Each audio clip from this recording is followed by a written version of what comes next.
Don't let Tom's modesty fool you. If indeed he came to us as a blank page, rest assured there was still the imprint of all the lines written before, telling the tale of a young man full of intelligence, perseverance, and good humor, and one who possesses an impeccable layup shot. Tom is driven to achieve his very best. Last year in my physics class, he requested to move ahead at his own pace. I know if many here tonight would open a physics book, they would probably think it was written in a foreign language. For Tom, it was literally written in a foreign language. But he took the challenge, and he read every word, completed every assignment, and made straight A's all year long. He did the same this year in college algebra. Tom, tonight I encourage you never to lose sight of the story that's come before, of the lessons you've learned, and even the mistakes you have made. For those are the things that give you such tremendous depth of character. Congratulations, Tom, and good luck in all you do.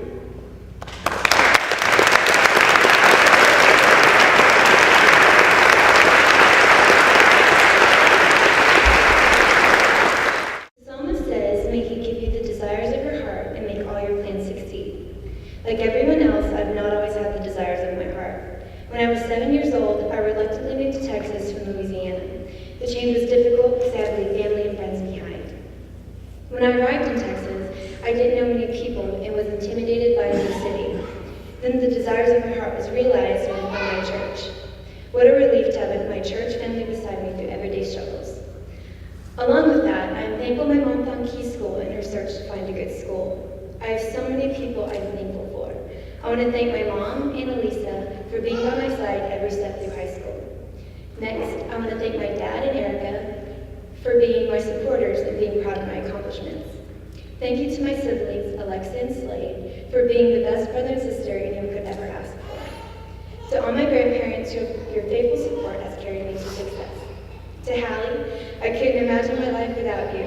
Thank you for being my best friend. It was at Key School that I had the pleasure of being a student of Mr. Meeks. I'm convinced he's the only one that can teach me math, and I actually remember some of it. I want to thank all the teachers at Key School. All of them have a special place in my heart. I've found that the path is not always smooth, but God puts special people along that path to help you reach your heart's desire. I have plans to join my sister at Indiana Bible College, where I want to pursue another desire of my heart, music. Although leaving home involves more change, I'm excited about what the future holds, and I'm looking forward to new things.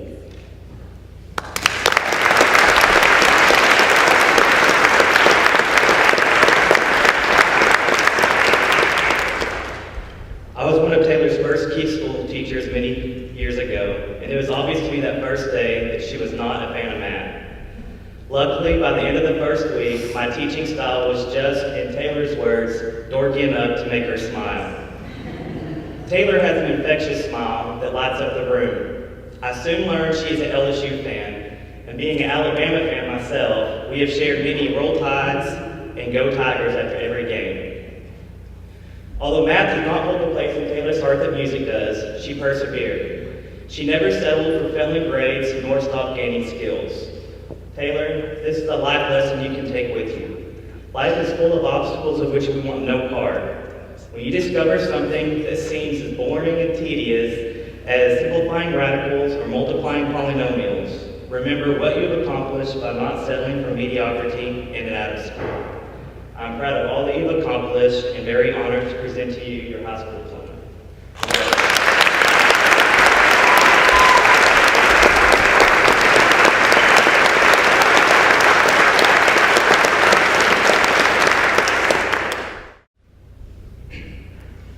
Studying abroad has been the most surreal and meaningful event in my 18 years of life. The 3 years since I left China have flown by so quickly. I still remember the first night I arrived in the US. I was so filled with anticipation that I couldn't sleep, wondering what the next 3 years would bring. Kai-Fu Lee, a philosopher and computer pioneer in China, inspired me with one of his mottos. Imagine two worlds, one with you and one without you. What's the difference between the two worlds? Maximize the difference, that's the meaning of your life. This motto has alerted me to be unique, to be friendly, to go forward, and to follow my heart. Then because of that, I hope the world will be a little different because of me.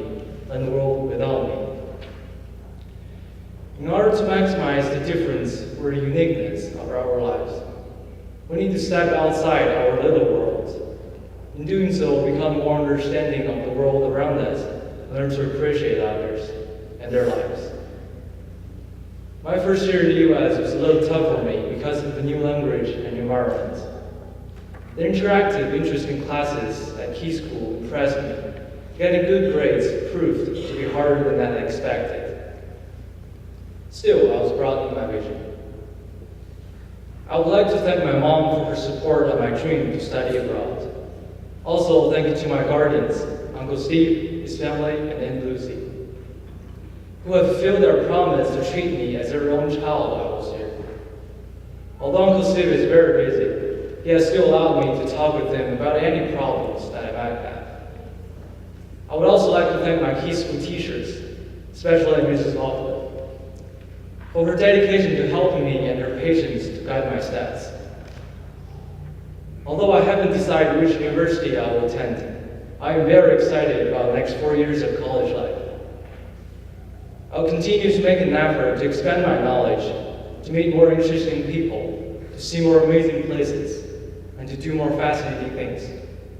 It has been a life-changing experience to study in the U.S., and I feel very fortunate to have been able to do so. Thank you.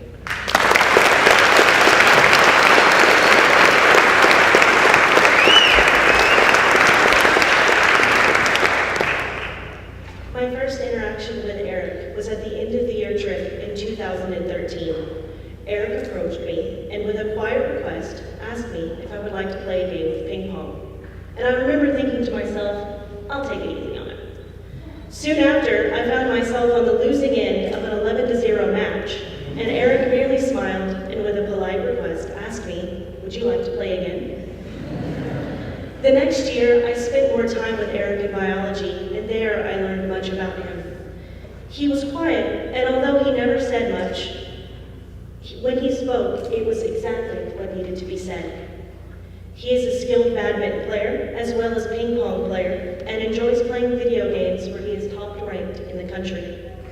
He loves his family, especially his grandfather, about whom he has written wonderful stories. I have seen a great deal of his patriarch skill in what Eric has written. He has never forgotten what his family has done for him so he could study abroad here at Key School. Eric is brilliant, but quietly confident, never needing to brag about his skills or accomplishments. Never have I met someone with such incredible potential, such boundless promise that is carried with quiet decorum. Wherever Eric may go, he has with him the strength and ability to accomplish whatever goals he sets for himself. And I know that today, I, as well as the other teachers at Key School, are better off for knowing this exceptional young man. Eric, it is a great honor and privilege that I present to you your high school diploma.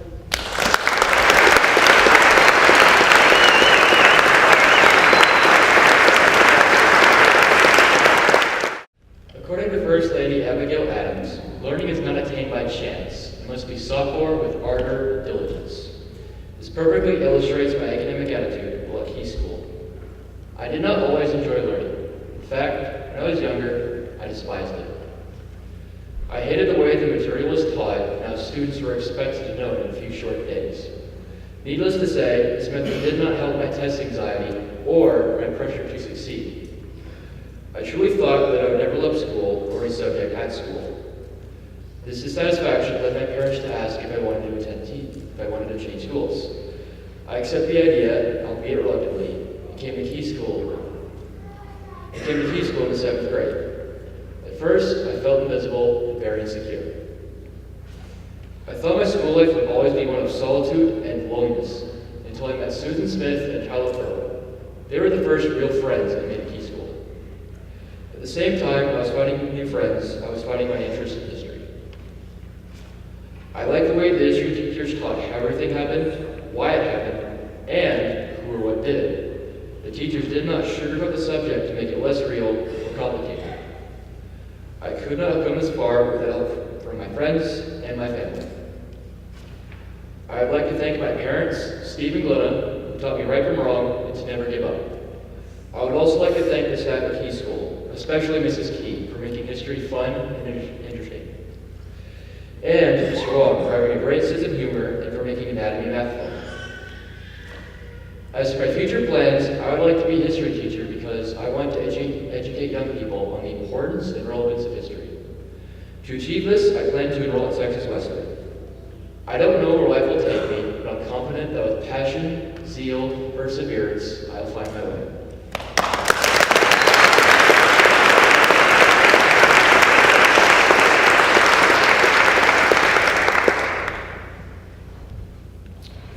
I'm not good at math. I've taught Mason math for 2 years now, and I don't think a week has gone by when I haven't heard those words at some point. I also frequently hear I don't like math, and my personal favorite of all, math doesn't like me. And yet in the 2 years that I've taught Mason math, he's proved the quadratic formula by completing the square, he's graphed conic sections including parabolas and hyperbolas, and he's mastered imaginary numbers. For someone who isn't good at math, he has performed admirably. And yet the thing I admire most about Mason isn't that he learned difficult math, nor the amount of hard work that he put in to learning that difficult math. It isn't his voracious appetite for reading. I've had the privilege of weekly hearing him describe some of the great works of literature, from Dante's Inferno to Dostoevsky's Crime and Punishment, books which I never dared to read myself. It isn't his inquisitive mind. I may have taught him more in chats in between classes on things such as religion or black holes or nuclear fission. It isn't his generosity, donating a Greek Corinthian helmet purchased with his own money to the school.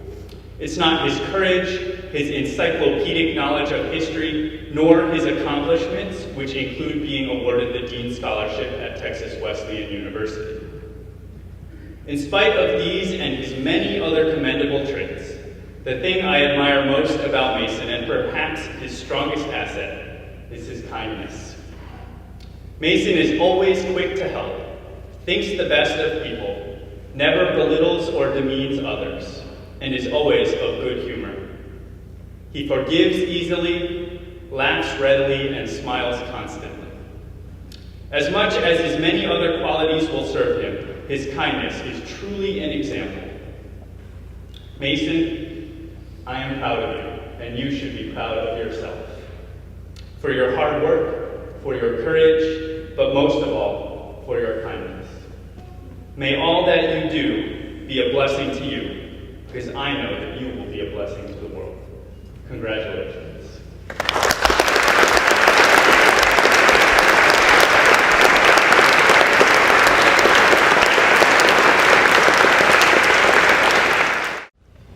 When Alice was too large to fit through the doorknob called her impassable. She responded impossible, but the doorknob chuckled and told her nothing is impossible. My life seemed at times impassable. When I was young, I couldn't speak, interact well with others, and I became easily overwhelmed. Doctors told my parents that my maturity would stop at the age of 7. But with speech therapy, some medication, and a play therapist, my future started to look brighter. The person who changed the story for me was Ms. Grable, my first grade teacher at Child Study Center. She managed to make my overwhelmed brain calm down enough to form words and to communicate with the world around me. By the 4th grade, I was enrolled to Key School. The small classes and friendly teachers helped me take leaps forward in my education. Through my years at Key School, I made 3 lifelong friends who keep a smile on my face. Connie, a former student of Key, Tyler, and Mason. The people I want to thank most of all would be my family. My mom never gave up and always told me I was meant for something great. My dad also supported me and told me that what I choose to be can be accomplished through hard work. My stepmom, Rebecca, although she came later in my life, taught me through her straightforward attitude that if I don't try, I'll never know what I can accomplish. My sisters, Heather, Meg, and Caitlin, have been a source of fun and laughs. They remind me there's a time to be silly and there's a time to be serious.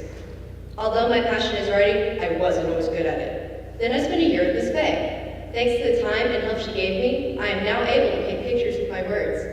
Now I see my obvious career choice is to be a writer. I plan to attend Texas Wesleyan and then go on to a specialized college for writers.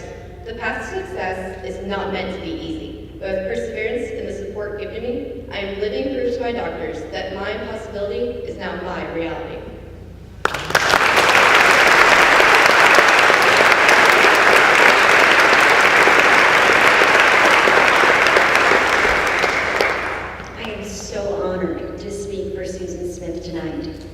Over the years, Susan and I have studied vocabulary. We have explored history and art, written many an essay, and handed out electronics. I learned that Susan would rather create her own art than study anything I had assigned.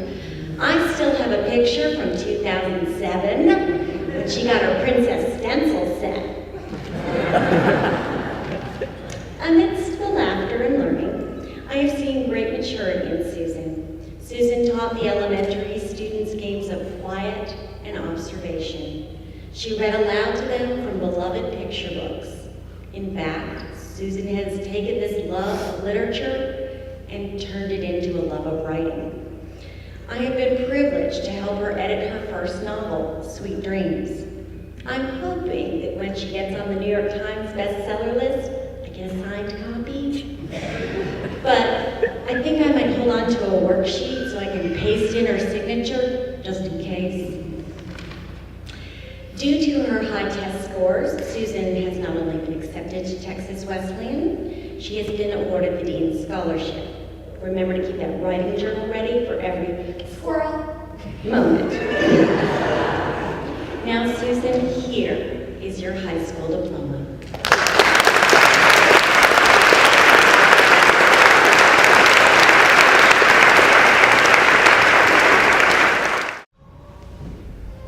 I can relate to the words of Sean Combs. Everyone has challenges and lessons to learn, and we wouldn't be who we are without them.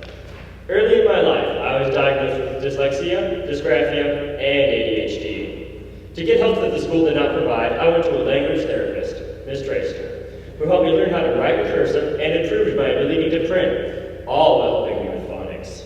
In middle school, I left to attend a private school, where I, at least, received some assistance for my dysgraphia needs. Yet again, this school proved to be incapable of providing me with the help I needed, and also lacked a serious learning environment. So, around the end of 8th grade, I finally found the quintessential location for my learning needs, Key School. I am grateful for the support and help of so many. First, I would like to thank my mom and dad, Sherry and David, for what they have sacrificed to give me a better education. Next, I want to thank my tutor, Ms. Traster. Finally, I'd like to thank all of my teachers, specifically Mrs. Miller, who helped me become more comfortable with my reading aloud in a one-on-one class. Thank you, Mrs. Miller. Sadly, I cannot stay here forever, and I must move on. After I graduate, I plan to attend Tarrant County College to complete my basics, and from there, transfer to Sam Houston State University, or maybe Stephen F. Austin University, to major in criminal justice in order to become an FBI field agent. With my goals set, I will take from Key School the knowledge and experience of a higher education that I am sure I would not receive elsewhere.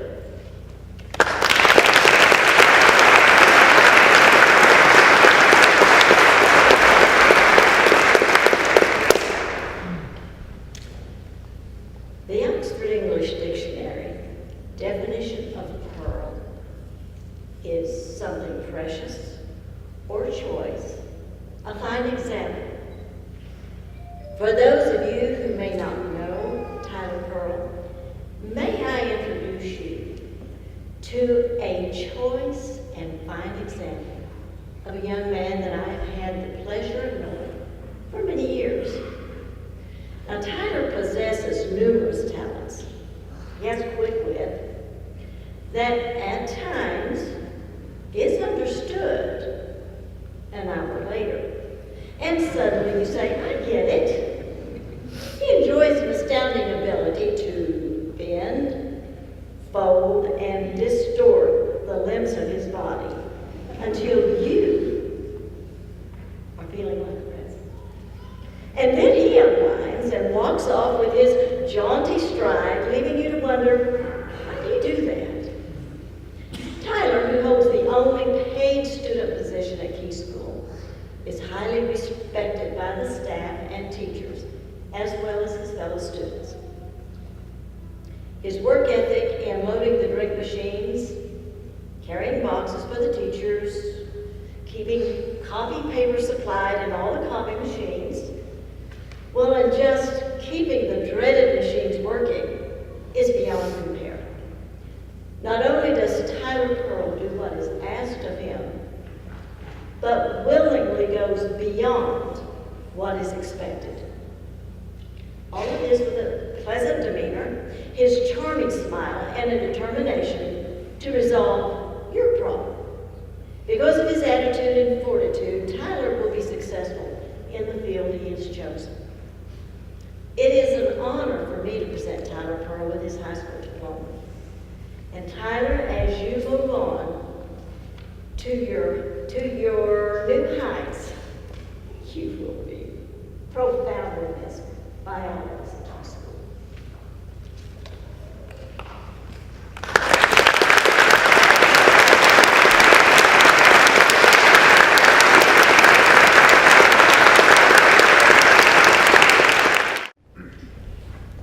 On behalf of the class of 2014, we are proud to have reached the end of our high school years. We will remember with great fondness those people who have guided our paths. We stand confident in the knowledge that our parents and teachers have prepared us for the challenges that lie ahead. It is with eager hearts and minds that we look to the future, never forgetting the lessons we have learned. Thank you.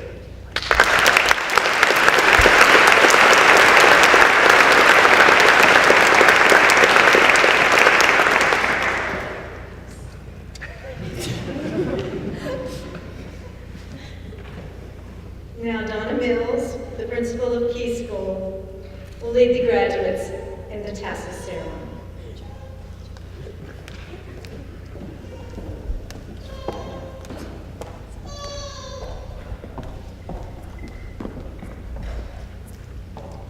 At the conclusion of this ceremony, please follow Mrs. Key and Mrs. Benson through the double doors at the back of the sanctuary to the reception in Harris Hall.